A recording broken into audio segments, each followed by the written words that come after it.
কিছু আর্টিস্টদের গ্রুপ ছিল যারা হচ্ছে ড্রয়িং ট্রয়িং করে, ওদের গ্রুপে দেখলাম যে হচ্ছে টুকিটাকি কিছু মানুষ পোস্ট করেছে, ক্রাফটিং পোস্ট করতেছে, তখন আমি সেখানে পোস্ট করি। তখন দেখলাম যে অনেকে মানে আমি শখের কাজ যে এত পছন্দ করবে আসলে ভাবিই না কখনো এরকম। এইটা থেকে অর্ডার আসা শুরু হয়, কিন্তু আমি ওটা বানিয়ে দিতে পারি না, মানে আমি জানি না যে কিভাবে দিব। আমি অর্ডার নেই নাই তখন। এটা বানানোর পর আমাকে মেসেজ দিয়ে অনেকে জিজ্ঞেস করে যে ভাইয়া এটা প্লিজ বানিয়ে দেন, মানে আমাকে অনেকেই মেসেজ আইডিতে মেসেজ দিয়ে বলতেছে ভাইয়া কত টাকা, কিভাবে আপনার কি অর্ডার নেন কিনা। কিন্তু আসলে তখন আমার কোনো ধারণা নেই, আমি সবাইকে বলতেছি না ভাই আমি এগুলো নিজের জন্য বানাই, সব করে বানাই, সবাইকে আসলে ফিরিয়ে দিতে হয়েছে। তখন কোনো আইডিয়া ছিল না, কোনো অর্ডার নেই ফার্স্টের দিকে। তখন আমার দাদা হচ্ছে পোস্ট অফিসে চাকরি করতো, তো উনি হচ্ছে একটা ভাঙা পুরাতন পোস্ট অফিস যে ফেলে দেয় ওইরকম একটা আমাদের বাসায় ছিল। তো ওইটা আমি দেখে দেখে মানে ছোটবেলা থেকেই বড় হয়েছি যে চিনি ওই জিনিসটা আমার সাথে যায়। যখন আমি ক্রাফট শপে এটা দেখলাম যে হচ্ছে এরকম ছোট একটা ভার্সন হচ্ছে, তখন আমি ভাবলাম যে হ্যাঁ এটা তো আমি চিনি, পরিচিত, এটাকে আমি বানাতে পারবো কিনা। আমি একটা জিনিস দেখলে আমার মনে হয় যে হ্যাঁ পারবো, যদি আমি পারি তাহলে আমি সেটা চেষ্টা করি। প্রথম মিনিয়েচার হিসাবে আমি বানাইছিলাম হচ্ছে এই পোস্ট অফিস বক্সটা, যেটা হচ্ছে আমার সাথে বেশি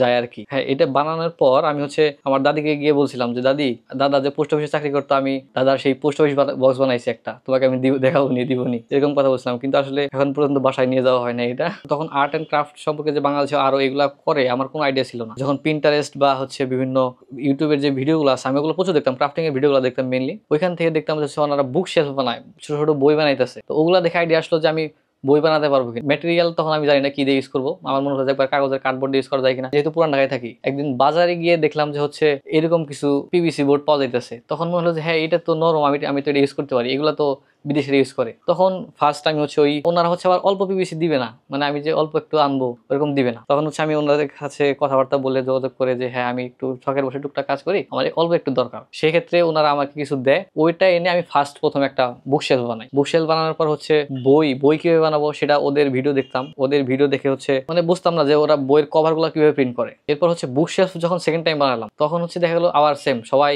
অর্ডার করে শুরু করলো যে ভাইয়া এটার দাম কত, আপনি আমাকে প্লিজ একটা বানিয়ে দেন, বানিয়ে দিতে পারবেন কিনা। যে জিজ্ঞেস করবে যে ভাই এটার দাম কত, আমি তাও জিজ্ঞেস করি, ওনারা জাস্ট বলছে আমাকে বানিয়ে দেন। আমি তখন দাম টাম সঙ্গে কিছু বলি না, বানিয়ে দেন প্লিজ, এইরকম আমাকে রিকোয়েস্ট করতেছে। যেহেতু অনেকে বলতেছে তখন আমি ভাবলাম যে না চেষ্টা করে দেখি হয় কিনা। তখন আমি ফার্স্ট ওই ভাই একসাথে দুইটা ফার্স্ট টাইম অর্ডার দিছি, ফার্স্ট দুইটা বুকশেলফ, ওই দুইটা বুকশেলফে আমার জীবনের ফার্স্ট অর্ডার ছিল। সামহাও হচ্ছে কয়েকদিন সময় নিয়ে বানালাম, বানানো শেষ হলো, কিন্তু এরপর মেইন চ্যালেঞ্জ যেটা সেটা হচ্ছে ডেলিভারি কিভাবে দিব। ডেলিভারি সম্পর্কে আমার কোনো আইডিয়া ছিল না, কিভাবে পাঠায়, কিভাবে প্যাকিং করে। কুরিয়ারের গ্রুপগুলোতে ফেসবুকে দেখা যায় এত এত সমস্যা, আমি ভাবলাম যে এই ছোট জিনিস, এটা তার মধ্যে কাজ আছে যেহেতু, এটা আমি কিভাবে করবো, এরকম একটা সমস্যা। তারপর আমি রিসার্চ করে ঘাটাঘাটি করে জানলাম ফার্স্ট এগুলোর নামে কুরিয়ার কোম্পানি আছে, এগুলো কিভাবে অপারেট করে, মার্চেন্ট অ্যাকাউন্ট কিভাবে খুলে, এগুলো আজকে জানলাম। তারপর হচ্ছে ডেলিভারি দেওয়া শুরু। মেনলি ফার্স্ট অর্ডার উনি হচ্ছে ওনার ঘর সাজাইতেছিল, ভাইয়া কেবল নতুন ঘর দিয়েছে, বলতেছে ভাইয়া আপনার জিনিসগুলো খুবই সুন্দর, আমি আমার ঘর প্রথম ঘরে আপনার এই জিনিসগুলো মানাবে, এইটা আমার ওনার ইন্টেনশন ছিল যে হ্যাঁ মানাবে, এই জন্য বানিয়ে দেন। তো প্রথম দিকে আমি হচ্ছে প্রফিটের বিষয়টা যেহেতু বুঝতাম না, যেহেতু দাম কিভাবে ধরে, খরচটা নির্ধারণ করে এটা আমি জানতাম না, তখন টুকটাক হচ্ছে অল্প কিছু রেখে আমি হচ্ছে অল্প দামে দিয়ে দিতাম প্রথম দিকে এরকম।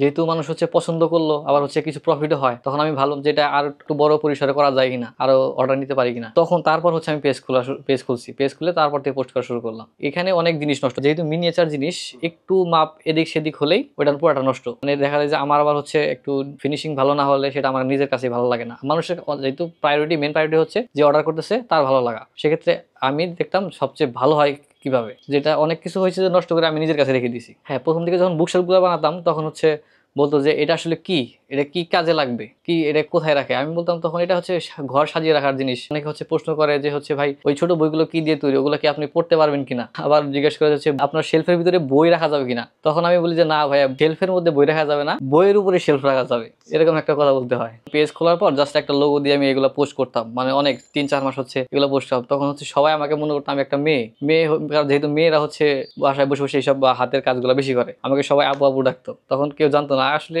আর্টের কোনো আপু ভাইয়া হয় না, যে কেউ চাইলেই যে কেউ করতে পারে। এগুলোর জন্য যে কোনো প্রাতিষ্ঠানিক শিক্ষা দরকার এরকমও না, সবার মধ্যে ইনার একটা ক্রিয়েটিভিটি থাকে, সেটা যে কেউ প্রকাশ করতে পারে। চ্যালেঞ্জিং হচ্ছে আমার সবচেয়ে বড় যে অফিস রুমের অর্ডারটা বানাইছি সেটা, যেহেতু এত এত ডিটেলস, বড় একটা জিনিস, আর বলছে যে পুরা একটা রুম একটা ছোট একটা হাতের মধ্যে যাতে আসে এরকম সাইজ আনা, একটু চ্যালেঞ্জিং অবশ্যই। ছোট ছোট জিনিসগুলো আমি কিভাবে দিব, তারপর হচ্ছে মেজারমেন্টটা কিরকম হবে সাজানোর ক্ষেত্রে, যে আমি এসিটা দিতেছি একটু ডিটেলের জন্য এসির তার দেওয়া যায় কিনা, এসির তারটা কিভাবে দিব। তারপর একটা অনেকে বলতেছে যে একটা ফুলের টপ দিতে পারবেন কিনা, এখন আমি ফুলটা কিভাবে বানাবো, বা ফুলের টপটা আমি কি দিয়ে দিব, এত ছোট ফুলের টপ। তো এইগুলোর ক্ষেত্রে আমি অনেক সময় নিয়ে ঘাটাঘাটি করছি, ফেসবুক ইউটিউব মানে এগুলা ঘাটাঘাটি করে দেখতাম যে কি ইউজ করা যায়, কোন জিনিসটা ইউজ করা যায়। তারপর আস্তে আস্তে আইডিয়ার জন্য রাস্তায় রাস্তায় দেখতাম, অনেক জায়গায় অনেক ক্রাফট শপ বা আর্ট শপ, এগুলোতে আমি ঘুরতাম, ঘুরে ঘুরে দেখতাম যে কী কী আইটেম আছে, ওনারা কী কী ইউজ করে। এখন আমি গিয়ে যখন কোনো ম্যাটেরিয়াল কিনতে যাই, এক জিনিস কিনতে গিয়ে 3 জিনিস দেখি এরকম, যে হ্যাঁ জিজ্ঞেস করি যে এইটা এরকম কিছু পাওয়া যায় কিনা বাংলাদেশে, মানে বাইরের দেশের আর্টিস্টরা যেসব ইউজ করে ওগুলো আমি জিজ্ঞেস করি যে এগুলো পাওয়া যায় কিনা আপনাদের কাছে, বলে যে না এগুলো খুব বেশি পাওয়া যায় না। তো জিজ্ঞেস করে অনেকে যে হচ্ছে এত ছোট জিনিস 1 ইঞ্চি জিনিস আপনি হচ্ছে এত দাম কেন, বা এতটুকু জিনিস, আবার বলতেছে যে ভাই আমি এই জিনিসটা একটা ছোট রেপ্লিকা বানাবো। তখন যখন বলি যে ভাই হ্যাঁ বানিয়ে দিতে পারবো, এটা হচ্ছে আপনার 2 থেকে 2,500 টাকা খরচ হবে। বলে যে ভাই আপনি একটা ছোট হাতের মুঠে আসবে এরকম জিনিস বানাবেন, এটা 2 থেকে 2,500 টাকা কেন? কিন্তু আসলে আমি তাদের বুঝাইতে পারি না যে ওই ছোট ছোট ডিটেলস দিতে যে সময়টা লাগে আর যে মাথার যে প্রেশারটা ক্রিয়েট হয়, ওটা তাদেরকে আসলে বোঝানো সম্ভব না কোনোভাবেই। যেমন হচ্ছে এই বুকশেলফটা হচ্ছে বিদেশে অ্যাংজাইটি বুকশেলফ নামে পরিচিত, খুবই ফেমাস। যদি কেউ অ্যাংজাইটি বুকশেলফ লিখে সার্চ দেয় পেয়ে যাবে।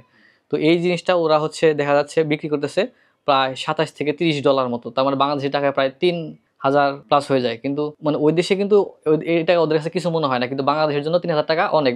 আর্ট অ্যান্ড ক্রাফটের জন্য মানুষ 3,000 টাকা খরচ করবে, এটা তারা কখনো ভাবতেও পারে না।